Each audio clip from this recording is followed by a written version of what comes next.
Praise the Lord. இன்னைக்கு ஒரு திருச்சபை என்ன கட்டடத்துல ஜெபம் பண்ணி ரொம்ப மன உளைச்சலோட கஷ்டத்தோட ஜெபம் பண்ணி என்னன்னா நம்மளுடைய நீதி நம்முடைய பரிசுத்தம் எல்லாம் ரொம்ப கம்மிங்க. ஆனா அவர் பட்ட பாடுகளுக்கு முன்னாடி அதெல்லாம் நினைக்கும் போது மனசு ரொம்ப கஷ்டமா இருந்தது. கர்த்தருக்காக நாம முழுசா வாழணும்ன்ற நோக்கம் நமக்குள்ள இருந்தாலும் சந்தர்ப்ப சூழ்நிலை காரணமா நம்மளால அப்படிப்பட்ட ஒரு வாழ்க்கை கர்த்தருக்குள்ள பெரிய வருத்தம்.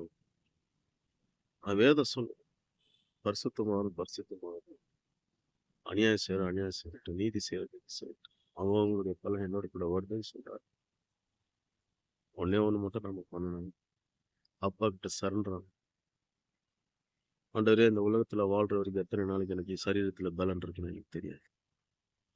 எத்தனை நாளைக்கு நான் ஓடிட்டே இருக்குன்றது தெரியாது. கிருபலனா என்னால ஒண்ணுமே கையில்.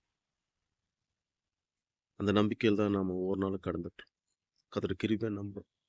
ஆனா அவருக்கு பிரியமான கனிகளை கொடுக்கிறோமான்றது ஒரு பெரிய கேள்விக்குறியாதான் இருக்கு. எல்லா நேரத்திலும் கர்த்தருக்கு பிரியமான கனி கொடுக்க முயற்சி பண்ணுங்க. அப்பதான் அந்த ஆசீர்வாதம் வேணும். அது உண்மையான ஆசீர்வாதத்தை எப்படி பெற்றுக்கொள்ளுங்க? சமாதானத்தை பெற்றுக்கொள்ளுங்க. ஆசீர்வாதம்னா பெரிய அளவுல சம்பாதிக்கிறதோ இல்ல காரு பங்களா வீடு வசதி சொத்து சுகம்னு வாழ்றது. கர்த்தருக்கு பிள்ளையா வாழ்றது உண்மையான ஆசை. அது நிறைய பேர் இன்னைக்கு இழந்து உலக பிரகாரம்ல காரியங்களை போய் என்னைக்கு நாம கடவுள் பிள்ளையா உண்மையா மாறுறோமோ அன்னைக்குதான் உண்மையான ஆசீர்வாதம். உண்மையான பாவரிக்கை செஞ்சாதான் அந்த உண்மையான ஆசீர்வாதம் கிடைக்கும். உதட்டு அளவுல சேர்றது கிறிஸ்துவ கிடையாது. உள்ளத்தளவுல சேர்றதுதான் கிறிஸ்துவ. நான் என்னைக்கு புரிஞ்சுக்கிறது அன்னைக்கு தாங்க நம்ம ஒரு உண்மையுள்ள கிறிஸ்துவ உலகத்தில் ஜீவி. அதுக்கான முயற்சி பாதையில இறங்கினாதான் அட்லீஸ்ட் கொஞ்சம் தூரமா நம்மளோட கர்த்தருடைய கிருபையினால கடந்து போக. அவர் நம்மளை கை பிடிச்சிட்டு போவார். ஆனா அவர்கிட்ட நம்ம கையை முடக்கி வச்சிருந்து பிடிச்சிட்டு போவோம். அந்த சுதந்திரத்தை நம்ம கிட்ட தானே இருக்கு.